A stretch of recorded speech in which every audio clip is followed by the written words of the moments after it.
in antieke Griekeland was daar baie bekende, populêre wedren gewees.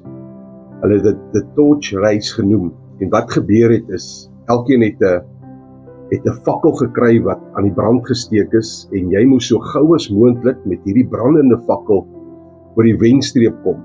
En jy moes hom bewaar teen reën en teen wind en teen al die elemente. En dit was baie gewild gewees, en die hardloper, die deelnemer moes hierdie vlammetjie aan die brand hou. En net soos dit met my en jou lewe hier op aarde, want daar's 'n vlam wat binne in ons aangesteek is, 'n spesiale endowment.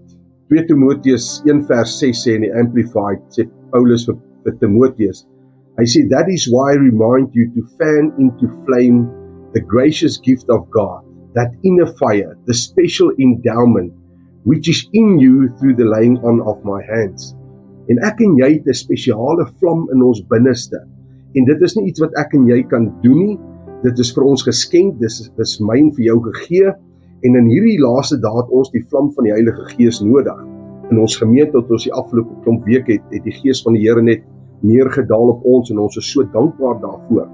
Maar net soos dit met enige vuur in hierdie ou lewe gaan, as jy hom net los, gaan hy doodgaan. En Paulus sê vir Timoteus, you must fan the flame. Ons moet hom gedurig aan die brand hou. Ons moet hom aan mekaar moet ons sorg en keer teen die elemente van hierdie ou lewe, teen uitsprake van mense, teen omstandighede van hierdie lewe wat in my en jou lewe gebeur. Dit wat mense oor ons sê, moet ons hierdie special endowment wat God in ons binneste geplaas het, moet ons so oppas. En daar's 'n praktiese toepassings. Ons moenie passief word nie, dat die gawe nie van self groei nie. Ons moet passief of aktief moet ons hierdie vlam laat groei. Ons moet ons daagliks herinner dat God iets spesiaals in ons lewe geplant het.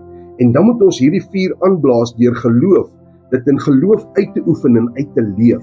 En ek en jy gaan hierdie wedloop volëindig met 'n brandende fakkel in ons binneste, met geloof, met blydskap en met heerlikheid.